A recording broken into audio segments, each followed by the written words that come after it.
Awesome. We'll give it just a minute for people to log on. Hello, everyone. Good afternoon. Happy August 20th. So it's Tuesday. We just discovered this morning that it is almost September. That was a really surprising factor. I don't know if anybody else on the webinar today the summer has flown by. So I hope everybody's ready Yes. with their fall campaigns because it is almost here. Pumpkin spice has made it to the shelves. We are pushing summer out the door, ready to go. Yes, ma'am. Awesome, everyone. I'd love to know where everybody's logging in from. If people want to drop where they're logging in from in the chat, I'm always curious. I know we have quite the spread here. Lisa, you're in Canada, correct? I am. So Absolutely. Ontario, Canada. so we've gone international today. Perfect. Sure have. Awesome. We are all over the borders. We've got Texas, South Carolina, Utah, North Carolina. Look at that. Awesome. I think we've hit pretty much every corner of the United States, at least. Well, awesome. I don't want to take up too much of our time on the beginning end, so I'll go ahead and kick things off here. I would just like to say I did see somebody else from Canada. I was going to say, Nice. is Florida on there? I didn't see. Montreal is there. I think it's just me and you, Michelle. No, that's okay. Well, hello, everyone. My name is Danny Clough. I'm the channel marketing coordinator over here on the QGive team. Today, I'm joined by Brendan Smith from QGive's business development team and Michelle Haudrich and Lisa Davenport from Over the Edge. Today, they're going to be sharing the power of Over the Edge's urban rappelling events to help you better engage your community and raise more. A few house notes before we begin today. We are recording this webinar, so all registrants will be receiving an email tomorrow with a link to the slides and the recording, as well as a few additional free resources to help you on your fundraising journey. As we go out through the webinar today, you can chat with Michelle, Lisa, Brendan, and I in the chat area, which many of you have already found. And if you have any questions, we want to hear them, so add those into the little Q&A area, and we'll get to those at the end of today's webinar. If you have any issues with the Q&A area, you can also put those in the chat, and I'll make sure to make note of that for Michelle and Lisa. And then for anybody who may have missed it, we had some big news over here on the QGive team. This year, we joined the Bloomerang team to offer a modern giving platform that puts relationships at the heart of fundraising. This combined solution unifies your donors' activities, giving you the power to acquire new donors, cultivate impactful relationships, and maximize the potential of your donor communities. So we're super excited. If you have any questions about that, reach out to our team at any time. We'll talk you through anything you want to know. And then, of course, I can't miss the opportunity to refer you to our wonderful partner network, one of the newest partners being Over the Edge, who we've got with us today. Their urban rappelling events have helped nonprofits across North America raise altogether, I think, more than 142 million. I think that number may be higher. It is higher. So helping nonprofits raise so much money for their missions and really helping them get their communities involved. And I'm really excited that they're going to have this opportunity to share their offering with you all today. And of course, we can't kick things off without me telling you a little bit more about these two incredibly brave individuals. If you can't tell by their headshots, that give me the heebie-jeebies a little bit because my fear of heights is kicking in. Lisa and Michelle come to us with a lot of experience and knowledge about fundraising and have taken their passion and are helping nonprofits like yours every day harness the best that they can of the peer-to-peer fundraising style. If you're a note taker, they're going to be sharing a lot with us today, lots of stats, lots of wonderful information, so make sure you get that out. And I'll hand things over to Lisa and Michelle to get us started. That's awesome. Thank you so much, Danny. We really appreciate it. I know I'm going. Hold on. No, that's okay. I know you were going to share your screen, Michelle, but before Michelle, while you're doing that, the right I screen, just honestly, and then we'll be good to go. Yeah, I honestly just wanted to take the opportunity while Michelle's working on sharing her screen so that we can get you through this webinar, the webinar slides. I just wanted to say, hey, I wanted to say hello. Thank you so much for joining us. I'm glad that you've been able to put your locations in the chat. If you want to keep them coming, I do see a few more people from Canada, so I'm super excited because usually I'm the only one. I would say probably 90% of the events that we do are in the US. So we tend to work with a lot of US nonprofits, even though we are based Our head office is based in Canada. We do have offices and locations in the US. Of course, we've got our location in Georgia as well, but keep them coming. I'd love to see where you're coming from. I believe, Danny, you do have mics muted, but I know that we're going to have the opportunity to have a Q&A at the end. We would like to thank our partners at QGive for providing us this opportunity to present this webinar to you for free, which is awesome. And of course, we'd love to thank all of you for joining us today. We really appreciate your time. My name is Lisa Davenport. As Danny said, I'm the Growth and Strategic Partnership Rep over at here at Over the Edge. And I'm joined today by Michelle Haudrich, our account manager. Say hello, Michelle. Say hi. Oh, hey, sorry. I realized you were still introducing yourself, so I went back to that screen. Hello, everyone. It's nice to meet you. I am an account manager here at Over the Edge, and I have been with Over the Edge for 7 years. Prior to that, I was all of you. I was a nonprofit representative, and I planned an Over the Edge event and literally fell in love with the process and what this event stands for. So I asked them if I could work with them. So it's been a great opportunity, and I love getting to help other organizations. And that number that Danny had mentioned is now up to over 145 million that we've raised to help nonprofits. So thank you for being here today. I look forward to answering any questions as we go. Awesome. Thank you so much, Michelle. So we're going to take a look at, we'll quickly breeze through our agenda at this point. There's lots to talk about today. We'll review what you're going to gain from this session today, and then, of course, move right into what the future of fundraising might look like. We'll talk about the need for unconventional fundraising strategies and what that looks like. Of course, we're going to talk about why Over the Edge. We'll share a few samples of success and talk about our lifetime impact, because that's something that we're incredibly proud of over here at Over the Edge. And then at that point, I'm going to throw it over to Michelle to talk to you about what it means to engage your community, why that's important, different fundraising strategies for peer-to-peer fundraising.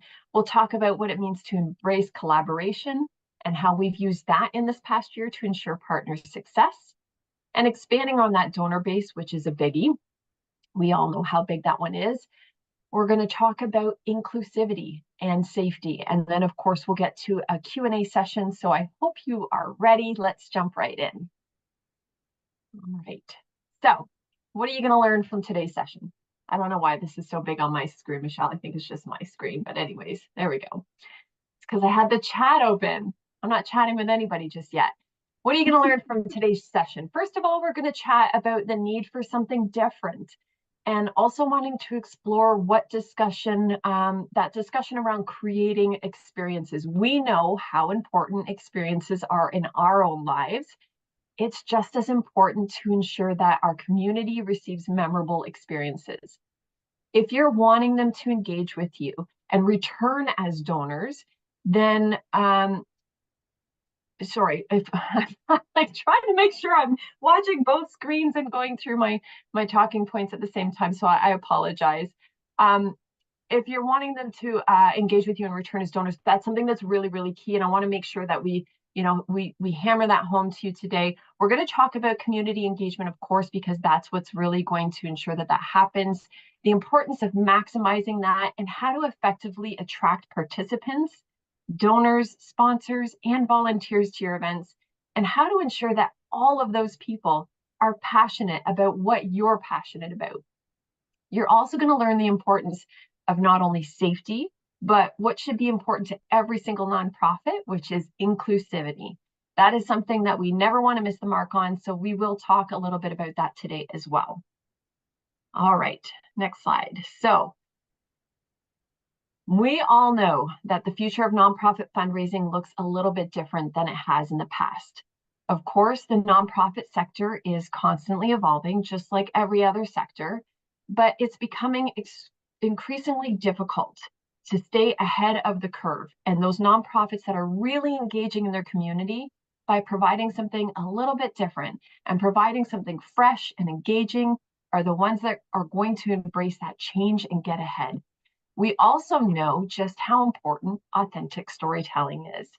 If you're asking your community to engage with you, and if you're wanting to attract new donors, you need to be able to provide them a story and provide them a reason to be emotionally invested in your mission. There are so many nonprofits out there, guys, so many fundraising events, which means that your community, your donors, have plenty of options when it comes to who and what they want to donate their time and money to. So how do you stand out in that crowd? These storytelling moments will continue to be crucial to inspiring action for your mission. And we know from past experience that if you're successful in tying your mission and your passion to your fundraising event, you will see success because your community will be invested. So shift from that transactional giving to actually providing your community something to feel proud of being a part of. Share your success and your impact with the most important people to your organization, and you will see them come back again and again. The last thing we know about the future of nonprofit fundraising is that the way in which donations are made and who is making them is changing. So on the next few slides, I'm only going to spend a few minutes on these next slides, Michelle, because I know that there have been amazing deep dives into the statistics of giving. In fact, I know QGive recently provided a really great webinar on key findings from the 2024 Giving USA report. Michelle, I think you joined that session. It was pretty great, right? It was amazing. Yeah, always a lot of really saved great it. information. What's that? I saved it. Ah, good. That's good. I'm sure all of you did. So I know that those types of information sessions and webinars are around. So I don't want to spend a lot of time, but I do want to talk about what has been found from these reports from Giving USA as well as Fundraising Effectiveness Project. Both sources will be linked in the chat when I get a moment. I'll do that when I hand it over to Michelle. As much as I don't want to spend a ton of time on it, you can't disregard it because it's too important to not talk about, because it's why we're here today. So in this first slide, when we take a look at the report that came out of the Fundraising Effectiveness Project in association with AFP, the fourth quarter of 2023 saw challenges. So with year end typically being the busiest giving season, the fourth quarter actually saw declines in number of donors, down 3.4% year over year, dollars raised down 2.8% year over year, and donor retention, the big one. I know that one's really important to everyone. That was down 2.5% year over year. So this type of universal decline in all fundraising metrics is a good indication that there are significant challenges for nonprofits to overcome in order to strengthen the ties to their communities. Nonprofits need to start emphasizing effort on engagement and connection to their community. Then we move into the first quarter of 2024. Looks promising, right? A little bit. While total dollars raised increased by 4.1% year over year, the number of donors decreased by 1.3% and donor retention declined by 3%. The good news is that while long-term declines in charitable giving trends remain, the amount they decrease by each year is decelerating, which is good. The bad news is that with large donors being responsible for the increase in dollars raised, the reliance on those donors create a problem. Micro-sized donors, so those are the donors who are giving less than $100, show the largest drop, decreasing by 10.4% year over year, while all other donor categories declined somewhere between 5.2 to 0.8 modestly. But this indicates that nonprofit organizations are failing to attract and retain those smaller donors. These donors account for nearly 75% of the top line decrease in donors. That's a problem. We can't forget about these donors. So on this next slide, thanks, Michelle, we're going to take a brief look at the findings from that 2024 Giving USA report, which shows the impact of inflation when looking at growth of decline rates by source or subsector. So when you take a look at this, it's really interesting because what's not shown in this pie chart is that 3 out of the 4 sources, so of course we have individuals, foundations, bequests, and corporations. 3 out of the 4 sources of giving research by Giving USA showed declines after adjusting for inflation, even when all 4 sources experienced growth in overall giving. The only source that actually grew was giving by bequests. Even though it's a modest 8% of all annual giving, it is the only source that saw growth even with inflation, albeit small growth. It was something like 0.6. But there continues to be value in legacy giving. On the next slide, we're going to take a look at subsectors. So 3 out of the 8 subsectors. So originally we were talking about source. Now we're talking about subsectors. 3 out of those 8 research saw declines after adjusting for inflation. The largest decline happening is in the health sector, really highlighting the effect of rising costs in this sector. Foundations as a subsector saw the highest increase in giving, even after inflation. The variability in these growth rates across sources and sectors tell us just how important it is to diversify funding streams. Reliance on a single source creates a huge risk. I know that's not news to everyone. Okay. All of this research, all of the data, the statistics, they all tell us the same thing. We need to start doing something different. We need to provide our community something different. We know there are 3 major pillars to fundraising success, and that's funds, of course, it's awareness, and it's your donor base. By doing something different, you can increase all 3, and all 3 will work together to create a stronger foundation for your future fundraising. So let's talk quickly about awareness.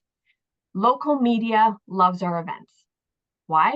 Because it's something different to talk about, and they want to be a part of that too. That's why we urge every one of our partners to ensure they access local media, not only leading up to your event, but get them involved in your event as well.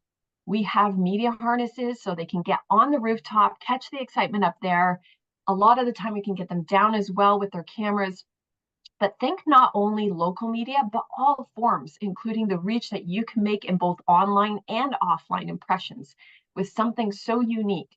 One of our partners actually provided a media evaluation from their event, and it hit $2.1 million, guys, in earned impressions. Think about how that can dramatically increase the awareness of your nonprofit and its mission. Now let's talk about donors. We're going to stick on this slide for a little bit because I'm going to chat with you for quite a while on this. Donors is the next pillar. While we love statistics and we can and will share with you our own numbers that make us proud, there's no number that makes me more prouder than 58. Michelle, do you know what that is? I do not. Okay, you're going to. You do know it. 58%. Our partners in 2023 saw 58% new donors. You do know this. Sometimes I bring it out in this call because for me, it's really important because that tells me that what we're doing is working. Right? So if you're receiving 58% new donors just from our events, how? By offering something different. I'm going to hammer this home. I'm going to repeat it as many times as I can today. Everyone's doing a golf tournament. Everyone's doing a gala. Are those donors that have supported those traditional type of fundraisers going to support your very unique urban rappelling event with Over the Edge? Of course they are, because they know you, they understand your mission, and they're going to want to continue to support you, of course. But the most amazing thing happens when you offer something different. You're going to reach people that just want to do this because it's a pretty fun thing to do. And that is where your new donor base comes from. That's also the magic of peer-to-peer fundraising. The donor base continues to grow with each new participant that signs up.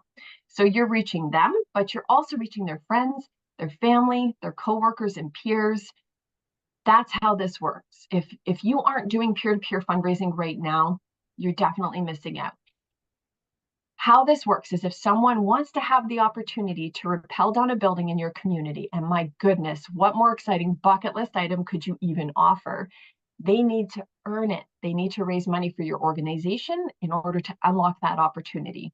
They'll have a goal that you, the nonprofit, sets for individuals. We'll provide you guidance in that, but typically we see it set around $1,000.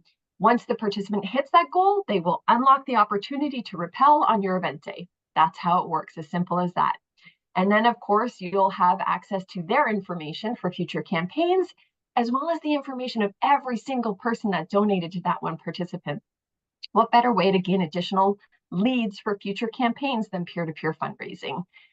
So funds, of course, is the third and final pillar. And if you do well with the first two, the funds will come. And we have so many great ways for you to ensure you're continuing to increase those funds. And I know Michelle's going to touch on some of that in a few minutes.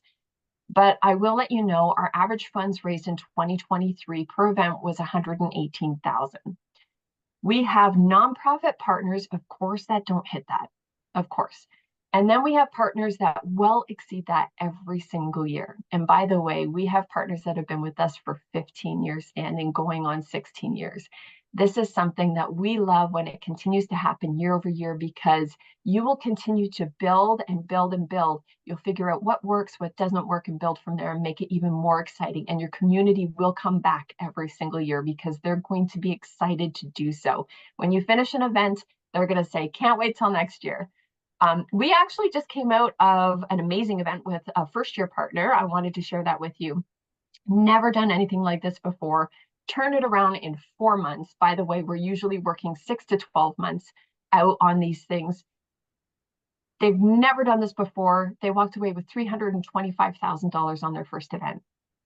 I was so proud of them. Michelle, I know, was super proud. She worked hand in hand with them during those 4 months to ensure that they got all of the resources they need to make it successful. And our top grossing partner, last year, they made $1.5 million at their event. Okay, that's one single over the edge event. It can be extremely successful if you have the time, the capacity, and the determination to get your team to success. So those are the three pillars that I would consider the most important. One thing I will say is we're not telling you to stop doing your traditional fundraisers. I mean, if they're not working, sure, I would say it's probably time to stop. But if it's still working, don't stop. Just make sure you're looking at maybe adding something different to your event calendar.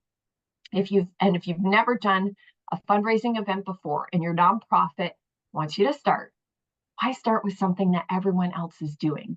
The word of the day to ensure we are responding to these changing trends that we looked at, these changing trends in giving, is diversify. You quite simply have to start looking at reaching different donors and doing so in different ways. I attended a session at AFP Icon in Toronto this year. I don't know if any of you flew out to Toronto to attend that or not. I didn't get to very many sessions because I was on the exhibit floor with Over the Edge, but I tried to get to each early morning session that I could. And I will say, one of the sessions I joined was led by our friend Clay Buck. Everyone in this sector should know Clay. And he said it best when he said, what's working in fundraising this year? Quite frankly, guys, everything. Everything is working. So don't stop doing what's working. Just start looking at doing different things, because that's the important thing. You need to pay attention and you need to diversify. All right. So what kind of nonprofit partners do we work with? We'll take a look at our second quarter impact. All of them. That's on the next slide. I know. So I just wanted to say before we moved on, you mentioned 58%. Yeah. One of our clients, Special Olympics, New London, you don't even know this, Lisa. Their event is in 10 days and they had to add more time because 55% of their participants were new, and the people that come back every year were upset because there was no room for them. So it's great that they were able, and this is their 13th year hosting with us. So the fact that 13 years later, you're still bringing in half your people are new, is a pretty cool thing to mention. That is awesome. Thank you so much for sharing that, Michelle. So when we look at what kind of partners we work with, I just want to say we work with them all. We work with all of them, big, small, mid-size, all different subsectors, from religion to health, foundations, education, societal, every single subsector you saw in the charts from earlier, we've worked with. Our second quarter partners, which you see here, included chapters of national nonprofits like Special Olympics, Youth for Christ, United Way, Habitat for Humanity, Epilepsy Foundation, Salvation Army, of course, as well as regional and local foundations, camps, conservations, and smaller nonprofits offering local services to their community. We do work with a lot of small nonprofits. It doesn't mean just because you're small, it doesn't mean you can't do a large signature event. As long as you have the dedication and the time and the impact, the capacity to try and make that impact, you can make it work. The impact our events had in second quarter surpassed 3.2 million. That's super exciting for one quarter. And then our lifetime impact of 20 years of facilitating these life-changing events, on the next slide, you'll see that has now reached 145 million, like we said in the beginning. That's exciting. 115,000 participants have gone over the edge of a building somewhere in North America for a good cause. And we couldn't be prouder to be able to continue to offer this as a unique way to raise funds, awareness, and donors. With that, I'm going to throw it to Michelle because we've talked a lot already about the what, the why. I know she's eager to talk more about the why and the how. So Michelle, over to you. Perfect. And I am going to turn my camera off for a second just because between the slides and what I'm going to say, and I'm blonde, so I'm just gonna do this. So what is it about Over the Edge? Lisa just gave you a lot of stats. She let you know what we are, but who are we? And why would you do this? What's a little bit of the why? Why do these buildings and these nonprofit organizations partner with us? And why can we just keep an ongoing event happening in your community? As Lisa mentioned, we've had partners for over 15 years and they're still going strong. So peer-to-peer, fundraising is an element, as Lisa said, you should be using for fundraising to help engage your community. I'm going to quote yet another QGIve webinar, and this was from fourth quarter of last year, but it was fundraising trends to watch in 2024. And number 2 was peer-to-peer fundraising. And so I was also on a webinar just this morning that was talking about how community is everything in 2024. What does community mean? It means having a meaningful interaction and building relationships. And what better way to build relationships than standing on a rooftop preparing to rappel with your supporters? Over the Edge will provide you with examples, tools, templates to assist you with your recruitment, your engagement, and allow supporters to raise funds on your behalf. You can engage your community by creating competitions through the fundraising process. Rappellers can earn badges.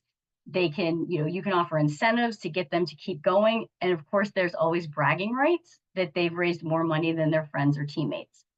You can also have participants, make videos where they're telling people why they're supporting your organization. And these are, great for you to use as regular marketing tools or social media in general and marketing in general. So I know I didn't necessarily read directly from the slides. I did that because you're going to get copies of the slides post-event. So that way I wasn't reading to you. I was telling you what Over the Edge basically means to me. And oh, look at these lovely pictures. If I was on camera right now, I would look exactly like that picture of me in the bottom right-hand corner because I'd be looking at a different screen. That's why I turned it off. But anyway, why am I showing you a bunch of pictures? Because not only do we provide you with the ideas and the materials, but our other partners do as well. We believe in collaboration at Over the Edge when it comes to our events, when it comes to everything. We host multiple monthly calls where groups can share their ideas, ask their questions, brainstorm, but it's a place for them to support each other. We create these groups based on the number of years they've hosted events. We create them on their geographic location and also the population in the areas that they are living in. We try to group people that are planning the event in similar situations. We want to be sure that everybody can learn something new for each session. We also have an online community for everybody to use. Speaking of community, this consists of current clients and some past clients. And again, it's there so that 24 hours a day, they have the ability to ask questions or share something that is working really well for them. Or if they're having challenges, to ask for assistance from, all these other nonprofits that are doing the same thing. We also connect nonprofit partners with another group. So once somebody decides to sign on, we give them options of other events to visit. That way, once you see it, it's like something clicks and you fully understand what the urban rappelling events are with Over the Edge. So it also allows you to meet another group that is in the planning process as well. And then so far, one of my favorites, it's the picture. If your screen's the same as mine, if you're looking at your screen on the left-hand side, I'm the person in the green shirt that's cut off because it's a really bad picture. That's just a side note. But we in April hosted a mini boot camp in Evansville, Indiana, before an event happened. We had nonprofits coming from multiple areas in the US. There were people from Florida, North Carolina, we had Ohio. Sorry, I'm looking at the picture to see Indianapolis or Indiana and Arizona all came out and joined us. Not only did these attendees gain information about their own peer-to-peer fundraiser, but they also shared ideas about other events and gave each other other ideas, and they're still talking and collaborating today. We want to help you grow your network while also having a successful and profitable experience. All right, what has come on these calls that I mentioned? Some of the ideas that have come out of the group calls are ways to engage your rappellers, ways to reward your rappellers. One of the things that came out of it was the photo again on the left-hand side. That is a postcard that was actually shared from Learning Quest in Modesto, California. They were having a little bit of trouble recruiting people. So what they did, Lisa's showing them to you, or she did. They had a little trouble recruiting people at the beginning, so they kind of took a spin and wanted to make it more of a game to recruit people. They kind of compared it to the ice bucket challenge a few years ago, and they started challenging people in their community and businesses in their community. Great news, this worked. This was a great success for them. And not only did those people accept, they started challenging other businesses and other organizations and other individuals. And all of a sudden, people like the police departments, the fire departments that she had been trying to reach out to without having any luck, once the challenge started, they're now not only building teams for her event, they're competing with each other to raise more money. So the point of that was this came out on one of our group calls. She was nice enough to share it with everybody, and now a few other groups have picked up on it and are doing this as well. So that was kind of a cool thing that came out of it. And then also honoring your participants. So this is some finisher medals. A lot of our groups will do it so that when their feet touch the ground again, they will have somebody that has benefited from their organization, literally, and I'm making movements now, like you can see them, present a medal to them and putting it on their head, like, it's the Olympics and they won something. I know a lot of Make-A-Wish organizations will have the Wish children present the awards, and Special Olympics also has athletes present them. It's just, you go out and run a 5K, and I run, and so I know that people run races just to get the medals sometimes. It's going to be a lot harder for me to rappel off of a building. I want that medal at the other side. So it's just another way to help, keep people engaged and keep things in front of them about your organization. But the most important thing you can do with this event is tie the event to your mission. Yes, Over the Edge is a cool experience. Yes, it's not every day that you get to rappel off of a building in your community, but they need to know why they're doing it.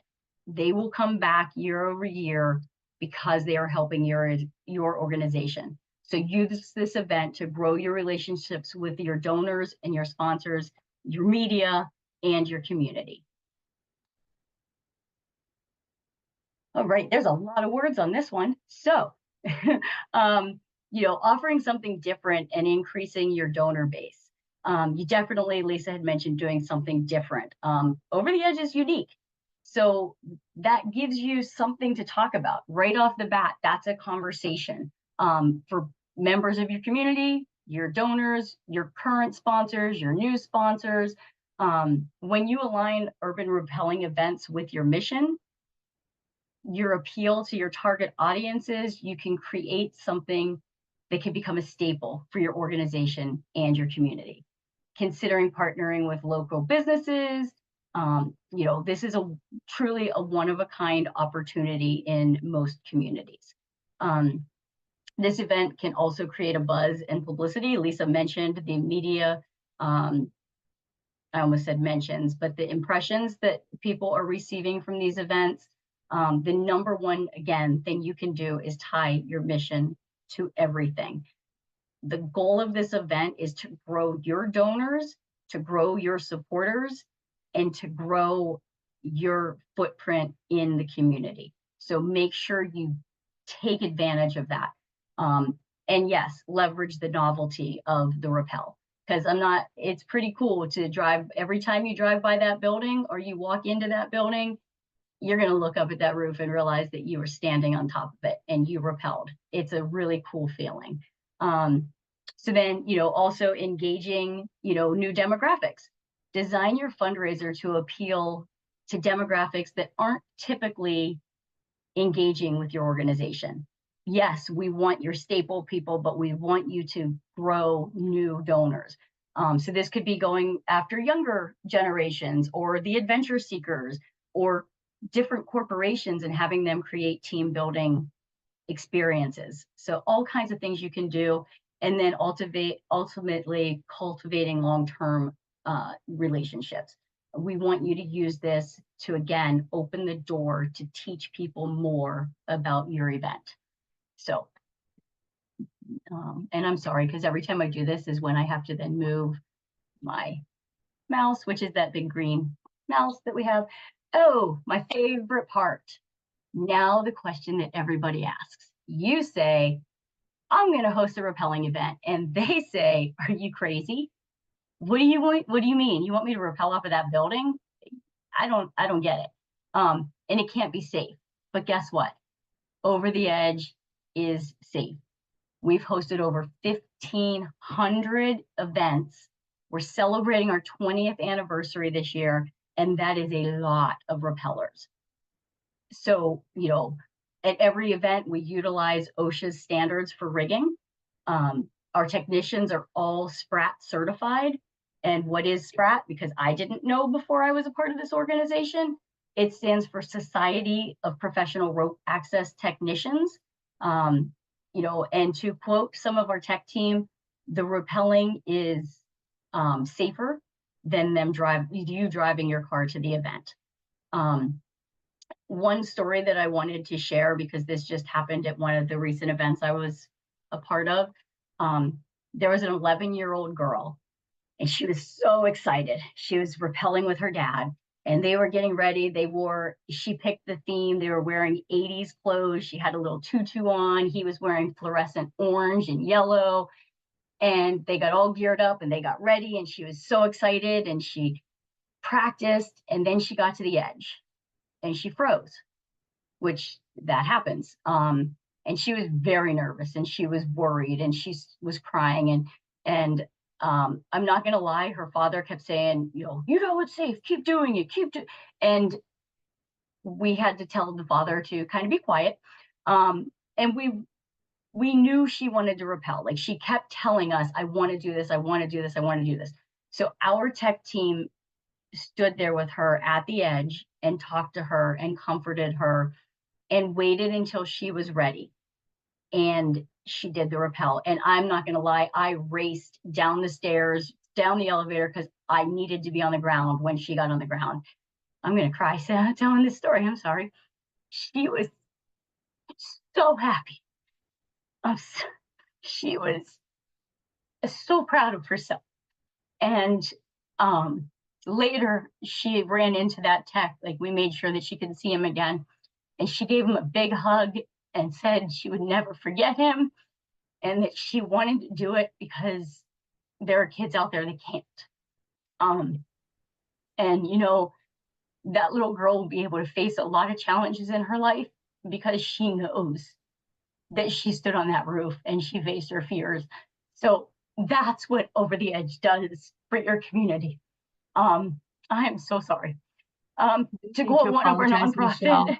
Honestly, no need to apologize, because that just shows exactly why we do what we do. You are so passionate about what you do. So thank you. it's amazing. But one of our nonprofit partners also quoted that the over the edge events are like a family reunion each year. It's a time that the building, the nonprofit, the community, and over the edge all come together in person. And in this case, they're raising awareness and money through Rappelling. But so not only is this a unique experience, an emotional experience, you will see every emotion on that rooftop, just so you know. It is also inclusive. And I know Lisa mentioned this, but our events are designed to be inclusive. We know that your organizations are helping all types of people, and we want them to be a part of this event. So we've had people rappel from the age of 9 to 103. So when I'm 103, I want to be rappelling. And I will tell you that right now. But we've had people in wheelchairs rappel. We've had people with prosthetics, visually impaired participants. We've had people facing mental and physical disabilities. You can even have your favorite mascot rappel. Basically, almost anyone can rappel. And Over the Edge and our tech teams will work with you before the event to create a plan and do everything possible to allow anyone to rappel. And the good thing is if they cannot rappel, you can offer them a virtual rappel where you can take a recording the day before your event of the rappel of your building, and they will be able to experience it, almost the same way as somebody standing on the rooftop. So we want to have you be able to include everybody that you are helping. So we hope to see all of you at rappelling off of a building in your community soon, to raise funds and awareness for your event, knowing that it is completely safe. So if you'd like more information about hosting an Over the Edge event, if you would like more stories that make me cry or laugh, I'm more than happy to share them. But you can schedule a call with Lisa. You can scan her barcode here. And we hope that you have questions. I will turn my camera back on. And anything that you guys need, anything we didn't touch on, anything that you're curious about, we would be more than happy to answer. I think they might want to talk to you instead of me now. Lisa will transfer you. I did not know I was going to have to fix my makeup after this. That was incredible, Michelle. I mean, really, I had to clean my glasses. Thank you, seriously. I know Brendan, a few folks. Just wait. I don't think we've had you out yet for an event, have we? Not yet. Not yet. We need to get you out so you can experience that emotion. I feel you. I definitely do. I know, just to attest to some of the things that you all were talking about, sorry to jump right in. But I know, Lakeland, downtown Lakeland does an event every year, and to speak to that media buzz, I mean, it's great. It truly builds a buzz in the entire downtown area. And then you've got businesses asking about it, and that drives the attention that the organization's looking for. So it's definitely an attention grabber. Not every day that you see the tallest building in a downtown area with people flying down it pretty consistently throughout the full day. So yeah, just wanted to call that out, but thank you for sharing that, Michelle. I just had to jump in and kind of tell you, like many folks in the chat did, we appreciate that vulnerability and kind of sharing that experience. Awesome. Thanks for listening. This is why we do these webinars, so we can share with you all of these wonderful partners that we have, because they truly are. I feel lucky to get to work with people like Michelle and Lisa on a regular basis who are really so passionate about what they're doing, and they want to help you all raise more.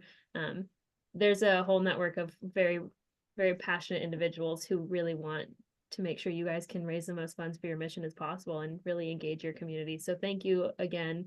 Can't say that enough, Lisa and Michelle, for taking the time and walking us through all of that today. I know I'm giving it another minute in case anybody has any questions. I know somebody in the Q&A did ask if this is the only type of, I think they said sporting event that you guys do is specific to these rappelling events. I didn't know if you guys maybe want to mention any other things that you guys work with nonprofits on. Would you like me to, So, Lisa, or do you want to? Yeah, you go ahead, Michelle. Okay. So rappelling is our main function. We're a rappelling company. Some people have add-ons to that. So we do have an event coming up in 17 days in Toledo, Ohio, where they're going to actually climb the building.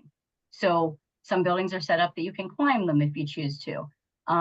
Sometimes we can do a high line, which is where you're almost, it's not a zip line. People confuse it with a zip line. It's slower and you're kind of walking from like rooftop to rooftop type thing.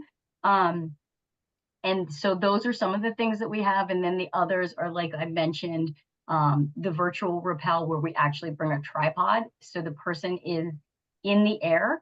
And we've actually seen people that are doing that, like their feet start moving because it's that real. So those are our main products, because everything is, they're more add-ons to the rappel. Awesome. Okay. And just to reiterate on that, because somebody else did say other events, not only sports, just so you know, regardless of the type of event we're doing, it's always going to be attached to rope access. So everything we do is rope access events. So whether it's a rappel, a climb, or a high line, it does have rope access component to it. That is our expertise, and that's what you'd be hiring us to facilitate. Fantastic. I did see someone ask how much, and I'm sure this can differ, but on average, how much this would cost a nonprofit to run these events. It does differ for sure. Thanks, Danny. So it depends on the different markets. So we actually look at these in different metropolitan statistical areas. So we go by MSAs based on Stats USA. So dependent on the size of the population in that particular MSA will be determined whether or not we do a full-on signature event, which is 2 days, or we'll do a smaller community-wide celebration in our smaller nonprofits. So always happy to share the cost of both of those. Our largest cost, our largest event, the 2-day signature event, runs $31,500, and that covers the cost of the SPRAT or IRATA certified technicians, the cost of our gear, the cost of getting both to you, so flights, hotels, that's all covered under that. We do have a $10 million insurance policy. So that covers anything to do with the rappel. So if something happens during a rappel and a window gets broken or somebody gets hurt, that's covered under that.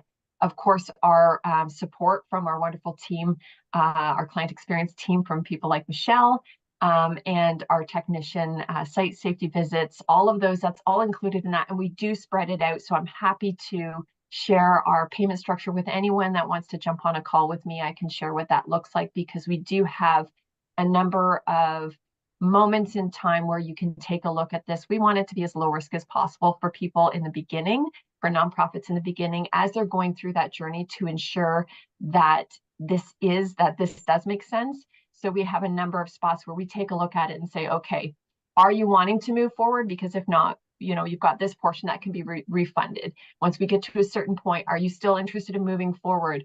If we don't, for whatever reason, have a building connected, then that's a discussion we need to have. Are we moving forward? And if not, obviously, we're not in the business of taking money and not doing an event. So we want to make sure this makes sense for you. So we do have those really important payment structures in place to ensure that it does make sense. Awesome. Thanks so much for walking us through that. I know that's hopefully helpful. If that didn't answer your question, feel free to You can always connect with me. Yeah. Any follow-up, connect with Lisa. I'm sure she can go into more detail with you. I did throw your contact information up there again, just for anybody who may have missed it in the chat. This will also be on those slides that we send out tomorrow. I also want to launch a quick poll for everyone. I know you had the option to opt in to receive more information from Over the Edge when you registered, but I want to give you guys all another opportunity to opt in now that you've heard a lot from Michelle and Lisa, and they've shared their expertise with you. And while you're waiting for the poll results to come back, I wanted to respond to the anonymous attendee that said, we have a lot of older donors, unfortunately. Then what better opportunity to expand to additional donors, right? What better opportunity to start expanding on that donor base?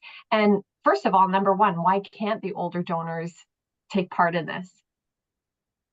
Number two, why not expand on that donor base? If you're looking for a different demographic, even if you're not looking for a different demographic, it's going to come organically.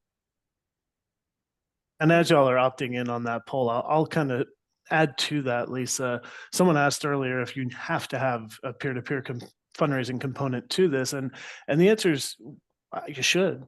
I mean, to your point, Lisa, not only do we know that across all of our styles of peer-to-peer events that it attracts new donors. We have a number that we can assign to that. On average, our clients see about 300 additional donors that are brand new to their organization that they can then cultivate and pull into maybe that sustaining model or volunteering or just cultivate the relationship in general to see how you can leverage that new person that's come to you through someone who has reached out to them through their peer-to-peer fundraising initiative. So it's a great tool to pair together. We are a preferred vendor of Over the Edge, and we're working with them to help even more clients expand this. And to your points, drive not just the dollars, but the engagement in the community and build that donor base.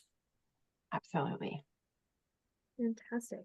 I don't see any new questions coming in.